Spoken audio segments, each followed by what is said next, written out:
Hey here, I'm joined with Adam and Oz, and this is the first episode of the Box Score interviews ASIJ athletes. Today we're going to be asking these athletes how COVID has impacted the season and what their expectations are. This episode is in anticipation for the current sports season and the upcoming sports season. Stay tuned for those seasons to see great stuff happen in their specific sports. If you like our content, make sure to follow us on Instagram at BoxScoreASIJ. Subscribe to our YouTube channel. If you guys have any suggestions on the type of content you want to see from us, NFL, basketball, soccer, Japanese culture, ASIJ sports, DM us on Instagram and let us know. Links in the description. Enjoy. Hey guys, it's Adam Platek, and today we have a very special interview with the swim team regarding the coronavirus in sports. I'm here with Maya and Chris. So thank you guys so much for joining during these busy times. I did have a couple questions prepared. To start with, I was wondering how has the swim team been this year, like characteristic wise? If you guys had one way to define the swim team, what would you define the swim team as? Maya, you have been on the swim team for all 4 years. You have any ideas? I would definitely say that the swim team is really close. Although this year there's been some limitations with the usual team bonding activities we do. We usually do teams like team dinners and like secret psycher, which we haven't been able to do either of those this year. So it's a little bit hard to get to know the team, especially when there's like 30 of us. But yeah, I would definitely say that we're a really close team. Yeah. And it's even harder this year because we have lots of ninth graders and lots of 10th graders that are really good at swimming, but we don't know them at all, and they weren't on the team last year. So we have to like meet a lot of new people, and we can't have those team activities outside of school to get to know them better. It's really hard to build chemistry without actually being involved in the team, is what I'm sort of hearing. Regarding skills, how have you guys been continuing to develop your skills of swimming during these times, especially when school has closed down? Chris, I know you obviously beforehand you would go to Tokyo American Club to swim there, but I was wondering what about the rest? I think Maya, you do that as well, possibly. But I was wondering what about the rest of the team in general? How do they keep their skills during these times? Well, some of them come to TAC with me and train on the days we don't have swim practice. And some of them have joined the Japanese clubs. And so they train year round with them, and then they do like half and half with ASIJ and those clubs. But I think there's a solid portion of our team that doesn't train for the entire year and then only swims with ASIJ. So it's kind of hard for them to keep their skills. And for the people that do train, would it be something along the lines of like 1 to 2 times a week or nearly every day during these times? I think if you train outside of ASIJ, you're pretty dedicated and you train every day at least every weekday. So, Maya, since you've been on the swim team longer, this question's directed at you. How have your coaches really helped you with like developing your skills and honing your skills and building chemistry with the team along these 4 years of you swimming at ASIJ? Well, actually, the coaches like changed every single year on the team, so it was. But they definitely did a really good job of building the team character, and then also just building team like spirit as well. We have like a very interesting team cheer in the pool, and that's always really fun before swim meets. And then also my freshman and sophomore years, I think, Coach Swanston talked to me and like the team about not only swimming but like the mental aspect of swimming as well, because that's also really important, just being able to like be in a good mindset when you're pushing yourself and when things maybe aren't going all so great. So yeah, that's also something that was helpful for my swimming. Chris, do you have a memorable experience with any of the coaches that possibly helped you throughout the time of you being at ASIJ? Not really. They're actually kind of. I want to tell you about the dynamic. Every year, it's always the same dynamic. We have one coach who's our head coach. They focus on like our technique and stuff, and they train the fast swimmers mostly. And then we have one coach who's really nice. They're always really nice to you. So like last year, I got injured and I had to swim in the slowest lane, and I think it was it Miss Carry-On? Was that last year? Yeah.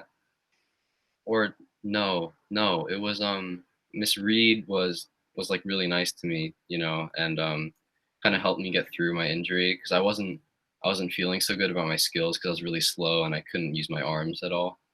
And yeah. So, as a final question to both of you guys, have you guys set any team goals for what you guys want to accomplish for the rest of the swim season, especially if the swim season does extend into March a little bit later than what it was anticipated to do? And you guys also have any individual goals you want to accomplish? As for like team goals, I know that all the rest of the meets for January are canceled. But I was talking to the coach and he said that we'll possibly do some like virtual meets with other schools. So I guess just being able to compete in those, and then have everyone just get into racing, because we haven't been able to do that yet, is one of our goals. Also, just having more team bonding activities. We plan to do like Secret Santa before school closed. So hopefully after that school opens again, we can do that. Yeah. Yeah, I agree with what Maya said. It's kind of hard this year because we don't have meets, and probably the other international schools, we're not going to swim with them at all. And we might have a meet later in the year with some of the Japanese schools. But I mean, no offense to them, they're not really like all that competitive. Wow. And so I think mostly in terms of goals this year, it's going to be individual goals and people wanting to improve on their times, and that's how they're going to get satisfaction from this year's swim season. Not really from like winning a meet or anything like that. Yeah, I've been out of the pool for like a long time, so this is like me getting back into it. So hopefully, just like I said before, just like racing and like getting back into it is one of my goals. Of course, especially now that it is your senior year and last time racing with the Mustangs. So I wish you guys the best of luck this year for the rest of the season. Hopefully you guys do not only compete against the Japanese schools, but also compete against some of the other schools, St. Mary's. I don't know. No, I'm not sure who you guys normally compete against, but St. Mary's, San, probably those types of schools. Thanks for joining us today, Chris, Maya. Wish the best of luck for you guys for the rest of the season. And yeah. Hi, everyone. You are tuned into the Box Score. My name is Oslad, and I'm joined with the girls varsity volleyball coach, Miss Ortwine. Miss Ortwine, thank you very much for joining us. Yeah, thanks for having me. So, as we know, your season was held under very difficult circumstances, considering the COVID protocols and all that. With that in mind, what was the most difficult part of the season and why? I mean, there were a lot of challenges that came with our season. I mean, we're fortunate that we had one, even though it was different than normal years. But I think one of the biggest challenges was probably just the fluidity of the fluidness of our season. Usually like we would have practices probably 4 or 5 times a week, and we could really get into like our rhythm and into our groove. But sometimes we would have practice only twice a week. Sometimes it was just 1, sometimes it was 3. So it was kind of hard to really get into a rhythm and work on specific skills that we were trying to hone in on. So that was probably one of the biggest difficulties. It was also hard for our seniors to not have their parents or their friends see their final season. So that was tough, but I don't think that really affected anybody's game or mental or physical game. But it was definitely something that was constantly like on my mind and on my heart, just because it is such a important part of a senior's season and just kind of culminating event for them to have their final season. So yeah. Yeah, that's very true. The fact that your team was able to endure those circumstances and still play at an extremely high level was impressive to see. Um, but for you, what was the most impressive thing to see out of your players just this last season? Most impressive.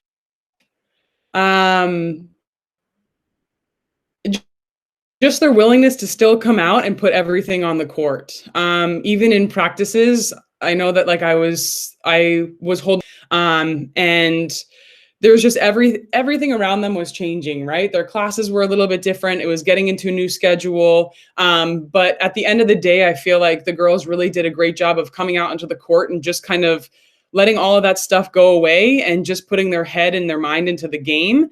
And I could see that it was definitely an outlet for a lot of them to just kind of step away from that. So yeah. Yeah, I'm sure that sports definitely had a positive impact on them as well, because being at home and being at school, that constant fluctuation makes it really hard to stay focused. So I'm sure that was a great outlet. But Yeah. that being said, do you have any advice to teams and players in the current season to help them overcome certain obstacles that this season poses? Yeah, I guess my biggest advice is that with limited practice time and just limited amount of exposure to like a normal season, that I would say that athletes really need to make sure that they're doing their part at home. There's a ton of stuff that they can do on their own time to get better at any sport. Like for volleyball, I encourage my girls to watch YouTube videos and work on their vertical, or to work on their shoulder strength, things like that. So like, yeah, soccer is just keeping up your conditioning, keeping up your ball skills, getting touches as much as you can. For my field hockey girls, I'm telling them to do the same thing, just have their stick in their ball and just get touches. Because I think especially with our hybrid model and only practicing half the amount of time, it's really important for athletes to stay physically active, and then you can still improve your game. You just have to take ownership of that at home, and get out there and just do it on your own. Exactly. But finally, is there anything that you would have done differently to coach this year, or anything that you would do differently to coach next year if there's a similar year? Ooh, I haven't thought about that. Of course, there's always things that after every season, I'm like, I wish in that game I would have focused on this and told the girls to hit here, or that we should have focused our defense and changed it a little bit for this specific player. I mean, I'm always doing that anyways. But I think we made the most of what we had. And I think, despite the circumstances that we were in, I think that everybody still came out and they tried their hardest. There were still things that we needed to improve on, and we had to make the most of it. And I think everybody walked away feeling pretty proud of what we had accomplished. And hopefully we inspired other people too by them just watching us live and just giving people hope for the season. But yeah, so that was a very vague answer, but yeah, I mean, I'm constantly trying to think about what I could have done better. So when I get to next season, I'm going to really think about, it depends on the girls too, and what the team is and who's on the team. So yeah. Well, I have to say, watching your team from the sidelines and commentating was one of the most fun things I've done this year so far. So I thank you for the fun entertainment that you guys played with. But that wraps it up. Is there anything left that you missed out or wanted to say? No, I mean, I appreciate you taking the time to do this, and you and Adam announcing for us was a lot of fun, and it was awesome for you guys to do that. But yeah, no, other than that, like, I appreciate you doing this, and hopefully people can learn and just reflect back on this time, because I think it's a huge moment in our history that right now it seems crazy, but we'll look back on it and be like, you know what, we survived that, we got through it, even though things were cut short, whether seasons are cut short or half the practices or whatever it is. Like, it's an amazing time to be alive and to be part of. So yeah. I completely agree. Thank you so much for your time. As Mackay, I'm here with Risky and David, and we're gonna ask some questions. So first off, what is it like to play during Corona? David, you can go first. I think playing during Corona obviously came with challenges, but we came around. For example, during a little break, we went to Hachioji and played in the field out there. That field, they used some weird makeshift grass. Didn't really have a proper field, but we just kind of persevered anyway. Risky helped lead the drills, and we got some good work done there. Yeah. So how difficult has it been to kind of maintain the team chemistry and keep developing the skills? So for days where we play, overall it's really not that different. Soccer's like an outside sport, so Corona is not as much as an issue or like a concern, like compared to like basketball. I feel like so drills and like masks. We play with masks during drills and during games and scrimmages. We play without masks, but pretty much it's the same. But only thing that's kind of different about this year, which kind of makes team chemistry or like just playing better difficult, is the inconsistency of days when we play. There'll be like days where the schedule lines where we won't be meeting each other for like 4 to 5 days, and that's kind of like detrimental to the team. And also, no doubt. yeah, for sure. And then sometimes the field hockey team has the field, so we're like limited on space, which makes it like difficult for us because we're already limited on time as well. But our goals for this season are the same as every season: stay undefeated and win our major tournaments. Yeah. So I guess you could say that your expectation is to maintain that status of being undefeated. Yeah, for sure. Okay. And what do you guys think what's one characteristic special to this year's team compared to the other teams in the past?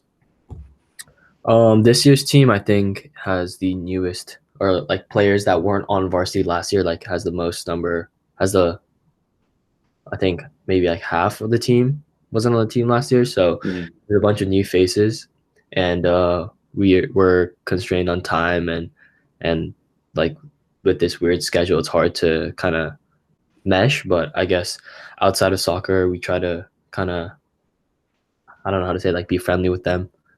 And David, you can add on. Yeah.